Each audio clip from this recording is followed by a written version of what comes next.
kalian bisa lihat bagaimana kondisi pendidikan di Indonesia sekarang ini, di mana ketika gedung sekolah pelan-pelan berubah fungsi yang harusnya tempat untuk bisa mendidik anak supaya menjadi generasi emas, tapi sekarang malah seringnya kelihatan kayak cuma panggung hiburan. Sekolah tempat yang dimana bukan buat lomba kecerdasan, tapi buat lomba siapa yang paling viral. Nah sekarang mari kita lihat bareng-bareng dan coba kalian buka di media sosial. Lihatlah wajah pendidikan kita sekarang ini, dimana kalau kalian lihat batas antara sekolah sama manajemen artis itu udah tipis banget. Apalagi kalau kalian lihat begitu banyak anak-anak sekolah sekarang ini yang lebih suka terlihat tampil di depan kamera tapi isi otaknya kosong, yang artinya mereka lebih suka tampil apa adanya di depan banyak orang tanpa memperhatikan kualitas diri mereka. Dan ini bisa dibilang kecanduan validasi, karena setiap kali murid sama guru bikin konten joget-joget, terus video mereka rame yang nonton, otomatis otak mereka dapat suntikan perasaan senang. Dan perasaan senang itu pasti bikin ketagihan, karena dari situ dopamin mereka bakalan tinggi. Dan juga begitu video mereka viral, mereka bisa dapat ratusan ribu like yang banyak,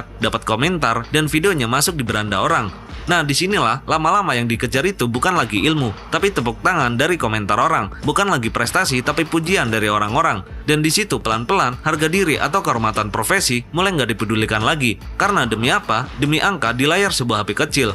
Dan gua sempat mikir, jangan-jangan budaya pejabat yang doyan pencitraan itu akarnya dari sini, dari kebiasaan kecil yang dibiarkan atau dari hal yang dianggap sepele. Terlebih lagi ketika gua nemu salah satu video yang memperlihatkan ada anak SD joget-joget, di mana wajarnya bocah seumur itu harusnya lagi sibuk belajar baca, nulis, atau ngerti logika dasar, tapi malah disuruh tampil goyang di depan kamera. Dan jangan naif kalau kalian mikirnya itu hampir mustahil murni dari inisiatif anaknya sendiri. Karena pasti ada kemungkinan arahan, ada persetujuan, atau ada yang bilang, udah nak, gak usah malu, joget aja biar videonya bisa rame. Atau mungkin juga karena faktor pendukung dari banyaknya guru yang bilang, ya elah, gak usah kaku gitulah, ini kan cuma lucu-lucuan doang, atau juga biar sekolah kita bisa dikenal orang.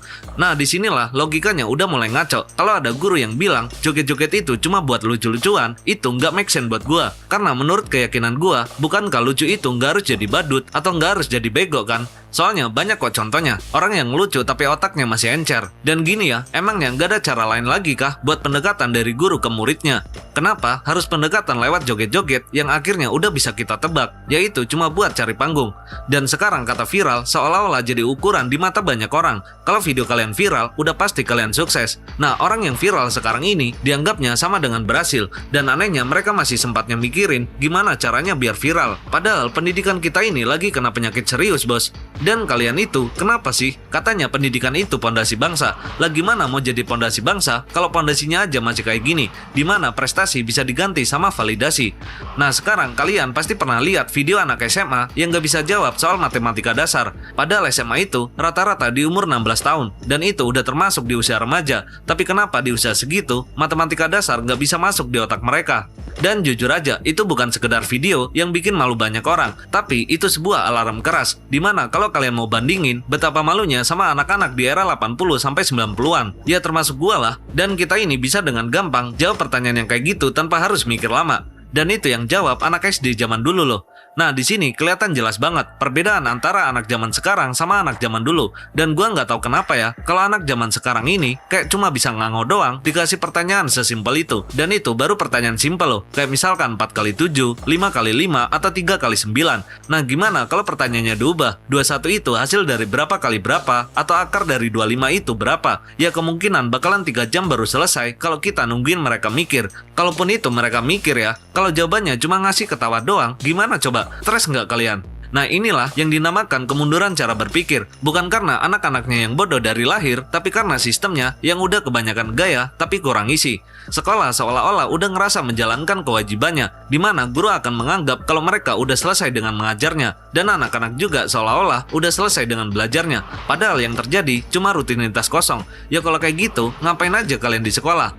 Nah kalau kalian pikir pendidikan kita emang baik-baik aja, kenapa wajah pendidikan kita sekarang ini yang ditonjolkan malah murid yang jago joget-joget, velocity, atau jedak-jeduk di TikTok? Terus pada kemana anak-anak yang pintar itu?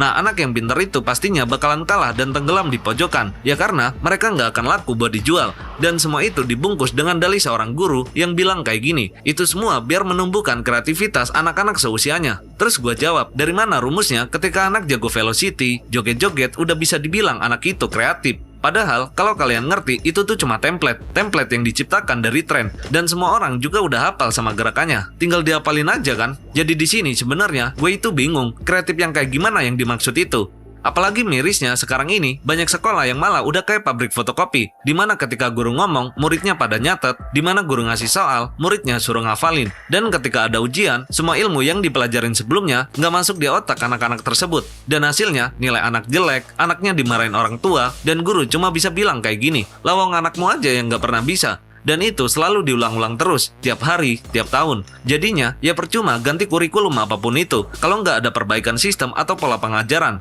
yang pada akhirnya lahirlah generasi yang punya ijazah tapi nggak punya logika.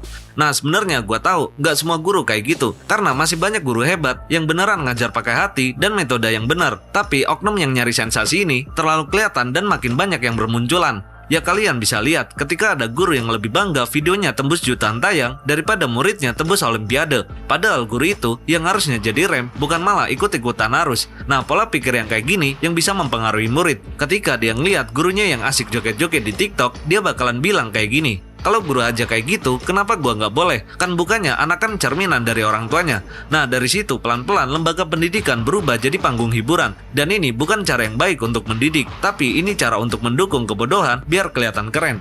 Dan kita tahu, mengajar itu bukan mindahin tulisan dari buku ke papan doang, tapi mengajar itu ngebangun rasa pemahaman, pelan-pelan, tahap demi tahap, supaya bikin murid ngerti cara mikir, bukan cuma ngerti jawaban. Dan gue jadi ingat satu tokoh pendidikan yang pernah ngebuktiin kalau sebenarnya nggak ada yang namanya itu anak bodoh. Yang ada cuma anak yang belum ketemu sama metode yang tepat. Nah, anak-anak yang dianggap nggak punya harapan itu ternyata bisa jadi juara kalau dibimbing dengan serius. Artinya, masalahnya bukan di otak si anak itu, tapi masalahnya di cara ngajarnya. Jadi kalau kita ngelihat anak-anak yang nggak bisa hitung-hitungan dasar, please jangan cuma ketawain mereka doang. Seharusnya kita tanya, selama ini di kelas mereka ngapain aja? Apakah belajar beneran atau mirisnya malah latihan konten joget-joget biar viral?